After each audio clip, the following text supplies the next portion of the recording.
Transisi energi diperlukan untuk mencapai target net zero emission 2060. Lalu sejauh mana riset dan inovasi dalam pengembangan energi baru dan terbarukan? Stand by.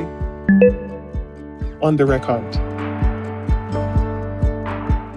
Selamat datang di podcast Antara On The Record. Pemirsa, kalau kita bicara soal energi baru dan terbarukan, tentu saja peranan dari Badan Riset dan Inovasi Nasional alias BRIN ini sangat penting untuk menciptakan teknologi-teknologi terbaru, begitu kemudian konsep-konsep dalam pengembangan EBT seperti apa, begitu. Nah, karena itu kita kali ini akan ngobrol lebih lanjut dengan Kepala Badan Riset dan Inovasi Nasional, Bapak Laksana Trihandoko. Apa kabarnya Pak Handoko? Terima kasih Mbak Suwanti, kabar baik. Alhamdulillah. Ya. Terima kasih sudah mampir ke Studio Antara untuk ngobrol di podcast. Dan kita akan bicara soal energi baru dan terbarukan ya Pak. Ya. Ini kalau saya baca data dulu nih Pak. Ya. Kalau kita baca data dari pemerintah secara resmi di 2023, bauran energi di Indonesia kan batu bara nih masih menempati posisi pertama ya, walaupun angkanya turun dari 42,38 menjadi 40,46. Kemudian kalau untuk EBT-nya sendiri ini angkanya meningkat begitu ya Pak, menjadi 13,09. Tapi kalau ini dibandingkan dengan target capaian baurannya ini kan di 2025 target EBT ini 23% gitu ya Pak, dan pemerintah kemudian berbagai lembaga ini kan masih mengejar untuk ke sana. Nah, sejauh ini riset, inovasi, ilmu pengetahuan dan teknologi khususnya yang dilakukan oleh BRIN ya Pak, itu sejauh mana untuk mengejar target bauran EBT itu? Ya, jadi kalau kita bicara energi baru terbarukan itu memang isu global. Iya, betul. Ya, tantangannya juga global ya. Dan itu tentu tidak mudah.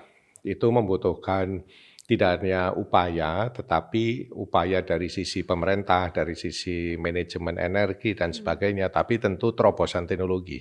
Iya. Ya, disitulah memang tantangan buat kami, ya, khususnya komunitas periset, akademisi, bagaimana kita bisa mencapai itu. Ditambah dengan kondisi katakanlah geopolitik akhir-akhir ini ya, katakanlah setelah ada krisis Rusia-Ukraina misalnya ya, bahkan negara maju pun seperti setback semua. Ya kan, mereka kan kembali ke mereka kembali ke batu bara. Ya, termasuk Jepang, termasuk Jerman yang tadinya sangat terdepan lah kalau untuk green energy, ya kan. Mereka kembali hampir sebagian besar masih memakai batu bara kembali misalnya ya. Apalagi Jepang khususnya karena dia baru terkena kasus Fukushima ya yang beberapa tahun yang lalu. Wah, itu betul-betul setback hampir seperti berapa puluh tahun yang lalu jadinya. Kalau kita bicara dari sisi bauran energi, ya sehingga di sisi lain memang masih banyak keterbatasan dari sisi teknologi, ya sayangnya begitu. Jadi kita banyak memiliki opsi, banyak memiliki potensi, ya kan, yang bisa dikembangkan mulai dari yang paling sederhana, ya kan. Pembangkit listrik tenaga air, sampai yang sudah banyak tetapi efisiensinya masih tidak kunjung membaik seperti solar panel, ya kan, PV, apalagi yang turbin angin dan seterusnya ya. Gitu. Sedangkan sumber energi khususnya untuk listrik ya, yang energi baru terbarukan praktis hanya air yang sudah memang established ya secara teknologi. Gitu. Kalau nuklir sejauh ini seperti apa tuh Pak? Oh, kalau nuklir itu salah satu yang established juga, dan itu salah satu menjadi pilihan utama, ya kan? Meskipun tidak selalu populer di banyak negara, termasuk di negara kita, ya kan? Tantangannya seperti apa sih Pak untuk mengembangkan? Sebenarnya kalau tantangan secara teknologi sudah hampir tidak ada, ya kita siap sebenarnya begitu. Tetapi ini kan masalah tingkat penerimaan masyarakat, ya kan, gitu. Dan itu tidak hanya di negara kita, di negara maju pun juga seperti itu, ya. Gitu. Nah, itulah sebabnya mengapa kita juga harus memikirkan transisi energi ini, khususnya untuk penghasil listrik, ya.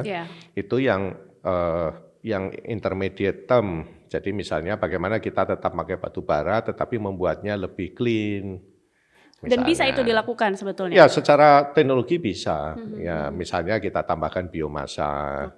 Jadi tidak murni batu baranya saja, atau batu baranya kita konversi dulu menjadi batu bara cair, menjadi apa dan lain sebagainya ya. gitu. Nah, upaya-upaya itu tentu yang harus kita lakukan karena kan kehidupan tidak bisa berhenti.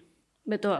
Tapi dari sisi kebijakan sendiri, teknologinya kan sudah memang menuju ke sana ya Pak ya. Sisi kebijakan sejauh ini di Indonesia begitu ya, seperti apa? Khusus untuk, jadi kalau kita bicara energi itu kan ada dua ya secara umum. Yang pertama energi untuk transportasi, kemudian energi untuk listrik, ya kan. Nah, jadi yang energi untuk transportasi ini sebenarnya relatif lebih mudah dihandle secara kebijakan. Gitu. Jadi kan sudah banyak negara yang mengencourage masyarakatnya dengan berbagai cara dan mekanisme untuk beralih ke transportasi publik misalnya. Itu sangat konkret dan sangat mudah. Bukan mudah ya, tapi mudah diterima ya. Secara kebijakan juga sangat populer ya. Yang sangat challenging itu memang yang listrik. Gitu. Padahal sebagian transportasi akan bergantung listrik. Iya, nantinya begitu ya kan? Pak ya. Karena transportasi kecenderungannya akan masuk ke elektrifikasi. Itu mungkin sudah tidak ada pilihan lain dan secara teknologi sudah established. Gitu ya. Jadi makin murah dan sudah cukup established lah ya. Gitu. Kita nggak bicara hidrogen ya, hanya bicara elektrifikasi biasa misalnya EV, mobil EV ya. Nah, jadi tapi yang sumber listriknya ini yang jadi masalah ya. Gitu. Jadi kalau transportasi relatif lebih mudah dihandle. Nah, yang bagaimana kita bisa katakanlah mencapai net zero emission dari sisi pembangkit listrik, begitu ya. Jadi ya memang untuk saat ini ya satu-satunya yang paling masuk akal, reliable dan secara teknologi sudah mature ya pembangkit listrik tenaga nuklir. Kebijakan memang sudah ke arah sana juga atau seperti Kalau apa? kita lihat di RUU EPT ya, revisi RUU EPT yang baru yang sudah selesai ya, yang mungkin akan segera dilansir itu memang menuju ke arah situ. Maksudnya Indonesia tidak boleh juga a priori. Ya kan? Sekarang misalnya kita bayangkan Indonesia itu net importer ya. Kita mengimport migas ya, basically kan seperti itu. Batu bara kita bukan batu bara yang berkalori tinggi sebenarnya ya. Jadi kita memang sangat rentan kalau dari sisi ketahanan ya energi. Belum bicara kedaulatan ya, bicara ketahanan energi saya sudah sangat rentan sebenarnya. Sehingga kita harus terbuka pada semua opsi yang ada gitu. Karena kehidupan kita tidak bisa berhenti dan semuanya tergantung pada energi, khususnya listrik ya. Gitu. Pak, sebelum kita lebih jauh untuk energi listrik begitu ya. Tadi Bapak kan juga mention mengenai energi untuk transportasi begitu, bahan bakar begitu ya. Walaupun kemungkinannya banyak nih, opsinya banyak, bisa juga mengandalkan transportasi umum begitu ya. Atau naik sepeda. Naik sepeda betul. Tapi BRIN juga kan menciptakan atau menghadirkan juga pilihan bahan bakar yang lebih hijau gitu, lebih ramah lingkungan. Ada bahan bakar petasol begitu. Ini disebut sebagai pengganti biosolar yang sumbernya adalah dari plastik, sampah plastik gitu. Itu sebetulnya sejauh mana sih peranannya dan bisa dikembangkan secara massal kah?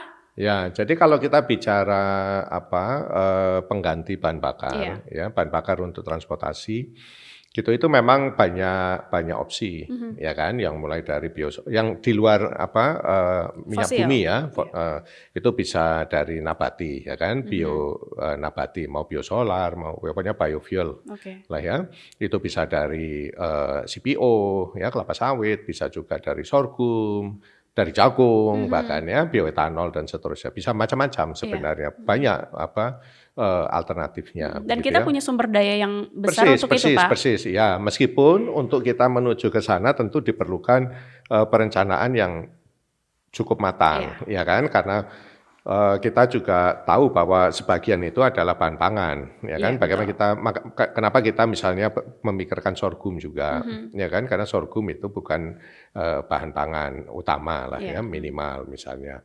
Juga mengapa misalnya katakan dari limbah tadi plastik ya kan. Meskipun secara teknologi kalau untuk yang biofuel secara umum itu teknologi sudah established. Masalahnya tinggal kita mau harga berapa. Ya, dibandingkan dengan minyak bumi. Tetapi itu sebenarnya bisa direkayasa secara kebijakan ya. Gitu. Tapi artinya secara cost itu apakah memang lebih mahal daripada fosil atau seperti apa? Ya, makanya itu kan tergantung harga fosil. Ya kan, kalau pas harga minyak tinggi, wah dia jadi kompetitif. Iya, gitu betul. kan. Nah, kalau tadi yang disampaikan ada yang dari limbah plastik Iya, misalnya, betul. ya itu, tetapi itu secara teknologi belum bisa apa ya sampai skala yang terlalu besar lah ya, karena memang ada ya secara teknologi belum terlalu mature, ya kan, karena untuk mengkonversi itu masih memerlukan energi juga, gitu. Sama seperti hidrogen, ya kan, untuk menghasilkan hidrogen kita memerlukan energi yang cukup besar juga. Jadi, nah siklus ini yang belum apa ya mencapai titik keseimbangannya. Tapi kalau biofuel secara umum negara kita itu menjadi salah satu alternatif minimal untuk bahan bakar transportasi ya, itu paling masuk akal saat ini ya, selain elektrifikasi. Nah, sekarang juga ini masih terkait dengan bahan bakar transportasi begitu. Ya. Ini kan EV atau electric vehicle ini menjadi salah satu yang diunggulkan juga ya Pak belakangan ini untuk masa depan juga begitu ya. Sejauh ini ekosistemnya seperti apa sih Pak? Kalau mungkin melihatnya. Jadi kalau electric vehicle itu memang cukup menjanjikan ya. Itu kenapa sebagai industri dia sudah semakin matang kan, semakin mature ya, gitu. Misalnya untuk penggunaan berapa waktu tertentu sehingga gitu ya. Memang untuk saat ini EV itu masih menjadi opsi bagi ya segmen tertentu mungkin ya, yang memang sudah bisa dan siap ya dengan kendaraan EV. Misalnya orang-orang yang punya landed house, jadi rumah yang memang rumah bukan di apartemen. Kalau di apartemen gimana dia mau charging? Iya betul. Iya kan. Tapi kalau yang punya rumah mungkin nggak ada problem, ya udah tinggal tidur saja, ya kan. Atau memang di kota-kota besar yang relatif jarak itu tidak masalah. Memang dia untuk city car, misalnya gitu ya. Karena ini kan terjadi juga di Amerika, problemnya kan selalu sama ya, gitu. Jadi kalau mereka yang ada di suburb area, kemudian dia harus pulang pergi menempuh jarak cukup jauh, tentu jadi masalah ya, gitu misalnya. Dan praktis sekarang mungkin masih di level secondary car, ya kan. Dan problem kedua adalah kita, dan itu yang sebenarnya teman-teman kami juga memikirkan bagaimana mekanisme model bisnis untuk secondary market dari mobil EV, gitu. Karena kan belum pernah ada pengalamannya. Maksudnya mobil bekasnya EV itu mau bagaimana? Seperti apa gitu ya? Ya, kalau di luar negeri biasanya orang pakai mobil mungkin memang hanya 10 tahun siklusnya, ya kan. Habis itu sebagian besar di scrap. Tapi kalau di Indonesia kan tidak begitu. Mobil bekas ini kan masih memiliki nilai yang tinggi. Betul. Padahal untuk kasus EV yang notabene harga terbesarnya ada di baterainya di usia bekasnya yang kalau mobil internal combustion engine bahan bakar biasa itu masih jaya, dia justru drop, ya kan? Nah, bagaimana kan orang jadi ini kan, wah mobil saya jadi nggak ada harganya begini. Nah, itu kan akan menimbulkan backfire yang kurang bagus ya untuk perkembangan mobil EV itu sendiri. Nah, ini yang kita harus cepat-cepat menciptakan mekanisme bagaimana supaya harus kita antisipasi, karena ini kan baru berapa tahun ya. Tapi di tahun ke-8, tahun ke-10 problem ini pasti muncul, gitu. Tapi Pak melihat segala tantangan begitu ya, yang sepertinya masih cukup banyak juga begitu ya yang harus dihadapi. Kemudian kondisinya sejauh ini dengan perkembangan teknologi dan juga kebijakan. Ini sebetulnya gambaran besarnya ya untuk kita bisa mencapai transisi sampai nanti targetnya 2060 begitu ya, net zero emission begitu. Itu seperti apa sih Pak progresnya sejauh ini sebetulnya? Ya, jadi saya pikir ini memang ya sejujurnya ini masih sangat challenging ya untuk semua negara, tidak hanya Indonesia ya, gitu. Apalagi Indonesia yang negaranya bukan kontinen ya, yang kepulauan begini. Di satu sisi ini menguntungkan sebenarnya, gitu. Jadi kita bisa lebih fokus ke dan kita daerah ini namanya ekuator ya, daerah tropis, sehingga katakanlah kalau kita mau masuk ke biofuel bisa lebih didorong misalnya. Di satu sisi kita juga mungkin masuk ke EV, meskipun segmen pasarnya mungkin masih terbatas, ya. Katakanlah kalau bisa 10-20% itu sudah sangat membantu ya sebenarnya, gitu, dari total populasi kendaraan misalnya ya, gitu. Jadi kita harus lakukan semuanya bersamaan. Apa yang kita bisa lakukan sekarang, gitu. Nah, bagaimana dengan sumber energi yang lain, misalnya seperti PV, ya. Indonesia kan semua orang banyak berpikir Indonesia negara tropis, banyak matahari, PV pasti bagus. Otomatis bisa ya, gitu. Padahal tidak. Itu gitu. Ya, PV, apalagi nih Pak tantangannya? Ya PV di negara seperti Indonesia itu efisiensinya pasti lebih rendah daripada negara subtropis. Oh, oke. Ya, karena apa? Karena kita ini banyak hujan, banyak awan. Kalau banyak hujan tadinya banyak awan. Iya. Gitu. Itu sebabnya secara rata-rata pasti efisiensi PV barangnya sama sekalipun di Indonesia itu pasti lebih rendah, gitu. Karena terlalu banyak awan, gitu ya. Jadi kan kita negara perairan, sehingga perairan tapi panas, sehingga banyak uap karena itu banyak awan terbentuk. Awan itulah yang cumulus nimbus dan sebagainya itu yang jadi hujan, gitu. Nah, sehingga PV di Indonesia itu pasti efisiensinya lebih rendah, sehingga kita harus mampu melihat apa-apa yang memang cocok untuk PV. Misalnya untuk apa? Oke, kalau untuk semua penerangan jalan umum, itu cocok. Ya, yang sifatnya gitu ya. Independen, jelas rentang pemakaiannya, gitu ya, dan skala kecil. Ya udah, setiap satu itu semua di PV-kan saja. Itu saja sudah sangat hebat kan sebenarnya. Itu juga gitu sudah bisa menopang cukup sangat, banyak iya, begitu ya. Daripada kita PV besar-besaran, karena itu pasti berbeda dengan Australia, dengan Timur Tengah, yang ya kan. Oke. Jadi ketika dibilang sumber daya alam kita memang melimpah begitu ya, tapi tantangannya juga tidak kalah melimpah. Secara saintifik kita sudah tahu bahwa itu tantangannya cukup besar dibandingkan negara lain ya. Sehingga memang kita harus berpikir yang khas Indonesia gitu, bahkan kita dorong biofuel, ya kan? Jadi karena aspek yang dipikirkan banyak begitu ya Pak? Iya, jadi tidak mudah buat negara kita begitu ya. Dan mungkin kita juga harus PLTU batubara bagaimana kita buat lebih green misalnya, gitu. Karena tidak mungkin juga itu investasi yang sudah semakin besar. Tidak bisa begitu saja ditinggalkan, dan kita juga masih punya batu bara kan, jadi gitu. Jadi banyak hal yang harus kita pertimbangkan untuk menuju 2060 itu. Betul. Ya. Dan termasuk juga sumber daya manusia mungkin ya Pak. Kita kalau bicara BRIN yang terpikirkan langsung adalah tempatnya para periset gitu, rumahnya para periset di sana, peneliti semua ada begitu ya. Nah, khusus untuk energi baru terbarukan sebetulnya posisinya para periset BRIN ini seperti apa sih? Jadi kalau kami di BRIN, kami kan mengcover semua bidang riset. Betul. Gitu, mulai dari agama sampai space ya, sampai luar antariksa begitu. Termasuk di dalamnya kalau kita bicara energi baru terbarukan itu kami ada organisasi riset yang khusus bicara energi, juga ada organisasi riset yang khusus bicara nuklir. Gitu ya. Jadi kalau bicara energi pun kami ada grup riset yang melakukan riset untuk hidrogen, untuk co-firing tadi, untuk batu bara, memakai biomasa, ada juga yang nuklir, termasuk di dalamnya ada PLTN. Ya, karena untuk kami di BRIN kami harus menyiapkan semua alternatif teknologi yang memang mungkin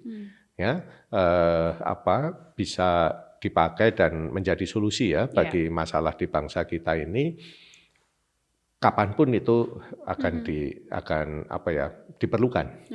Gitu. Tapi para peneliti di BRIN ini khususnya untuk EBT, apakah jumlahnya memang sudah ideal saat ini? Kemudian kualitas SDM-nya sendiri sudah idealkah? Ya, kalau bicara kualitas dan sebagainya tentu itu sangat relatif ya, dan tentu tidak mudah juga, dan karena perkembangan teknologinya sangat cepat. Betul. Di lain sisi tuntutan kompetensi untuk setiap pengembangan ini juga sangat tinggi dan semakin tinggi. Gitu. Kita punya tim baterai yang cukup kuat ya sebenarnya, dari baterai dari material aslinya sampai ke mendevelop katoda, anoda dan sebagainya.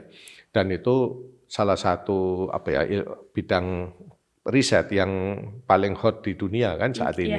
Sehingga memang kita tidak bisa bicara apa kita sudah cukup, tidak begitu. Tapi kita harus selalu bisa mengejar, selalu mengikuti bisa mengikuti dan berkompetisi dengan yang lain. gitu. Jadi selalu tidak cukup. Selalu Ya, tidak cukup selalu tidak pernah akan cukup. Itulah riset, karena kita selalu ada yang baru lagi, ya kan? Dan kita harus mampu mengejar itu. Kalau tidak, negara ini kan akan ketinggalan terus ya. Tapi di sini pentingnya kolaborasi mungkin ya Pak. Ini selain periset yang memang dari BRIN begitu, dari lembaga-lembaga juga, mungkin kan yang di akar rumput juga ya Pak. Indonesia tidak kekurangan begitu ya para periset, kemudian akademisi juga. Itu sejauh ini seperti apa prosesnya? Jadi kami kan BRIN itu ada bukan hanya untuk periset BRIN ya. Jadi itu yang perlu saya tekankan ya, bahwa BRIN itu ada untuk seluruh komunitas akademisi dan periset di Indonesia. Termasuk dari kampus, termasuk dari industri bahkan gitu ya. Dan semua program kami itu selalu dibuat terbuka dan bisa diakses ya, berbasis kompetisi ya oleh semua periset tersebut gitu ya. Jadi hampir semua riset kami itu dilakukan lintas ini ya. Yang jelas kalau teman kampus pasti ada gitu ya. Selain itu juga yang bahkan dari luar negeri juga ya, karena kita tidak mungkin bekerja sendiri ya dalam riset gitu. Oke. Nah kemudian nih Pak, BRIN juga pernah menyampaikan bahwa 2030 akan jadi titik baliknya untuk perkembangan transisi energi baru terbarukan begitu ya. Karena kan balik lagi ke 2060 nanti net zero emission begitu. Ini upaya-upaya untuk mencapai di 2030 titik balik itu seperti apa sih? Ya, dengan perkembangan geopolitik saat ini sejujurnya itu tidak mudah ya, mudah ya. Jadi kami sebenarnya mendorong, karena 2030 itu sudah lama ya, sudah di depan mata. Iya kan? Pak. Sudah sangat di depan mata ya. Betul. Jadi kalau kami sebenarnya mendorong ke arah pertama tentu biofuel. Biofuel itu sebenarnya Jadi unggulan saat ini adalah biofuel. Yang paling masuk akal ya, biofuel. Yang kedua tentu juga nuklir ya, tentu nuklir itu alternatif yang harus kita terima ya gitu, karena kan kita ingin maju terus, industrinya maju terus ya, otomatis konsumsi listrik itu akan meningkat ya, seiring dengan perkembangan ekonomi masyarakat juga ya kan, semua nggak ada yang mau hidup tanpa listrik toh, ya kan? Makin banyak alat listrik juga di rumah kan, ya semua listrik gitu ya, bisa mati gaya kita kan kalau nggak ada listrik ya, jadi HP nggak nyala kan, repot juga, gitu. Jadi kalau 2030 itu titik balik itu maksudnya adalah kalau kita masih tetap seperti sekarang, kita harus khawatir, gitu ya, karena tentu kita harus melihat juga perkembangan yang lain ya, perkembangan dunia. Maksudnya tadi situasi geopolitik juga. Misalnya nih, tiba-tiba ditemukan cadangan minyak yang besar sekali entah di mana-mana, begitu ya. Terus pasar dibanjiri dengan itu. Jelas semua EBT akan tidak kompetitif. Bisa terjadi seperti itu loh ya. Itu akan menghambat juga upaya kita semua. Ya, Pak? Semua negara, tidak hanya Indonesia, pasti begitu gitu. Karena kan bagaimana juga itu terkait dengan sisi keseimbangan ekonomi juga ya, biaya ya, tidak hanya masalah teknologi gitu. Yang kami harap teknologi baterai tentu saja sudah semakin matang, ya kan, sehingga kita bisa katakanlah kalau kita memanfaatkan PV, angin dan sebagainya, dan energinya bisa disimpan, itu akan sangat berbeda ceritanya ya, misalnya. Nah itu ya 2030 itu. Terakhir nih Pak. Untuk mencapai 2060 atau 2030 deh ya Pak begitu. Tapi seberapa optimis begitu dengan kondisi yang ada saat ini, dengan tantangan yang ada saat ini buat mencapai itu? Jadi itu ada dua hal ya. Jadi seperti yang dari tadi kita diskusikan, sebenarnya faktor terbesarnya kan di teknologi, gitu, khususnya teknologi baterai. Gitu. Jadi kalau teknologi baterai itu bisa selesai, itu akan menyelesaikan separuh masalah. Karena semua energi bisa menjadi relevan. Semua sumber energi maksud saya ya. Yang tadinya kurang reliable begitu ya. Ya kayak angin, kayak PV misalnya kan bisa jadi lebih relevan ya kan. Gitu. Jadi kita juga sangat tergantung pada ini. Seberapa jauh ini baterai bisa berkembang misalnya ya. Gitu. Kita belum bicara fuel cell ya atau hidrogen begitu karena itu problemnya lain lagi. Problemnya ada di storage ya, hidrogen storage misalnya. Itu jauh lebih advance lagi secara teknologi ya. Tapi ya kita kalau sekarang mungkin bicara baterai. Jadi pasti semua orang menanti itu. Gitu seberapa jauh kita bisa mengembangkan baterai yang lebih reliable, berusia panjang, lebih ringkas ya dan lebih murah. Tentu saja ya, lebih murah meskipun ya. Sekarang makin murah ya, tetapi masih kurang murah kalau dibandingkan dengan kompetitornya yang konvensional ya, gitu. Oke, akhirnya kita sama-sama menunggu juga ya Pak perkembangannya nanti sejauh apa, dan kemudian bagaimana kita bisa masuk ke mungkin ya ke PLTN juga itu, ya. Menurut saya kita tetap harus memikirkan alternatif itu dan membuat PLTN kan tidak bisa cepat ya, jadi paling tidak 10 tahun, jadi 2030 sudah pasti lewat. Oke. Tapi semoga tetap optimis ya Pak ya. Oh harus optimis ya, karena kan kita harus mempertahankan ini ya ekonomi negara kita. Gimana bisa mencapai Indonesia Emas 2045 kalau energi bermasalah ya. Oke baik, terima kasih banyak Pak Laksana Trihandoko selaku Kepala BRIN untuk ngobrol-ngobrolnya di podcast Antara. Kita bisa ngobrol lagi. Kita bisa ngobrol lagi lebih lanjut mungkin ya Pak tentang isu-isu lainnya. Ya, macam-macam lah ya. Terima kasih sekali lagi. Terima kasih. Dan pemirsa Antara jangan lupa untuk menyimak podcast Antara di antaranews.com dan YouTube Antara TV Indonesia, juga Spotify dan Noise Podcast Antara. Kita akan ketemu lagi di episode podcast Antara berikutnya. Sampai jumpa.